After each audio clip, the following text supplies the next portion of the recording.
नमस्कार दोस्तों। आज हम आपको सुनाएंगे एक ऐसे संत की कहानी जिसे सुनने आता था रोज एक काला सांप। एक समय की बात है, किसी गांव में एक ब्राह्मण अपने परिवार के साथ रहता था।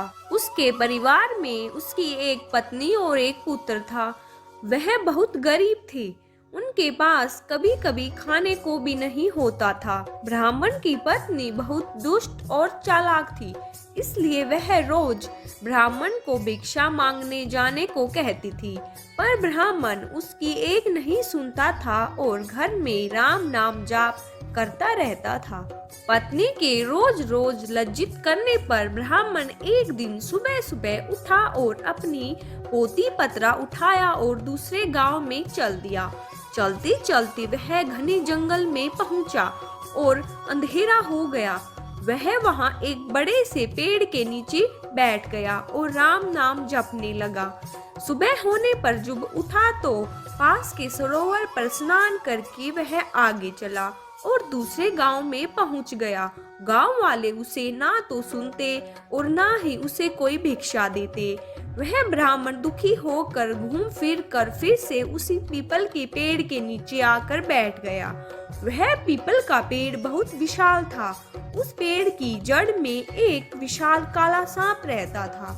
उस ब्राह्मण ने सोचा कि मेरी कथा तो कोई सुनता नहीं है, यह कथा मैं पीपल के पेड़ को ही सुना देता हूँ। अपनी कथा सुनाते हुए कहने लगा।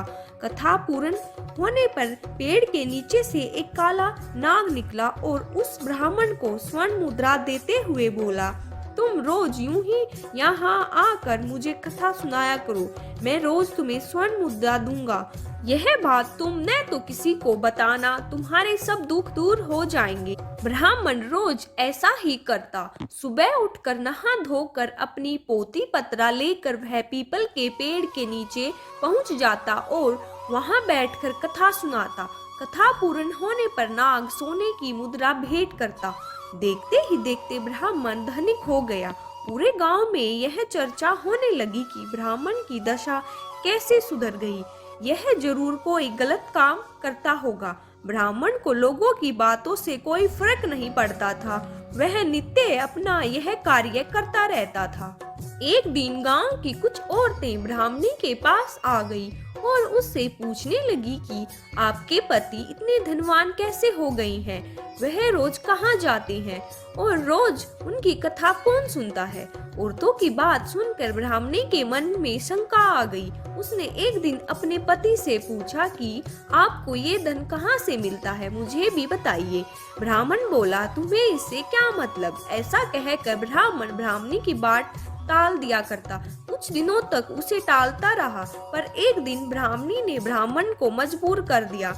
ब्राह्मण मजबूर होकर उसे अपनी पत्नी को नाग की सारी बात बता दी, जिस वजह से उसकी पत्नी के मन में लालच आ गया और ब्राह्मण के खाने में नशे की दवा मिलाकर उसे खिला दिया और अपने बेटे से बोली, बेटा उस पीपल के पेड़ पर जाओ और नाग को मारकर सारी संपत्ति ले आओ। ब्राह्मण का लड़का अपने पिता का पोती पतरा लेकर वहां गया और पीपल के पेड़ के आगे बैठकर कथा सुनाने लगा। कथा पूरी होने पर वह नाग बाहर आया और उसको स्वर्ण मुद्रा देने लगा। तभी ब्राह्मण के बेटे ने कुल्हाड़ी से नाग पर वार कर दिया, जिससे नाग की पूंछ कट गई और नाग ने भी पलटकर लड़के के पैर को डस दिया, जिससे लड़के की मौत हो गई। इधर जब ब्राह्मण उठा तो उसने देखा कि उसके पोती पतरा गायब है। वह समझ गया कि कुछ गड़बड़ है।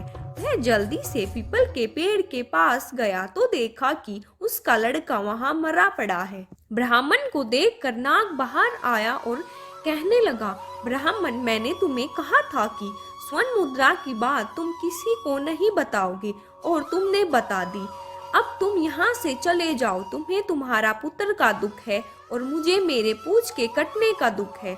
मैं तुम्हें श्राप देता हूँ कि तुम्हारी जो संपत्ति मेरे द्वारा बनी हुई थी वह सभी नष्ट हो जाएगी। ब्राह्मण नाग देवता के मुख से यह सुनकर सर पिटता रह गया और रोता बिलखता अपने पुत्र का शव लेकर वहां से चला गया।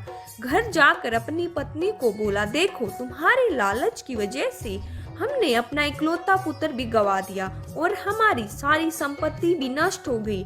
ब्राह्मणी भी रोती रही। दोस्तों, लालच एक ऐसा दलदल है जो व्यक्ति को विनाश की ओर अग्रसर कर देता है। हमें इस कहानी से सीख मिलती है कि हमें अपनी जिंदगी में कभी ज्यादा लालच नहीं करना चाहिए।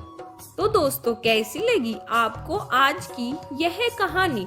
कमेंट बॉक्स में जरूर बताएं और आने वाली सभी व्रत और त्योहारों की कहानियों को सुनने के लिए हमारे चैनल को सब्सक्राइब करना न भूलें। धन्यवाद।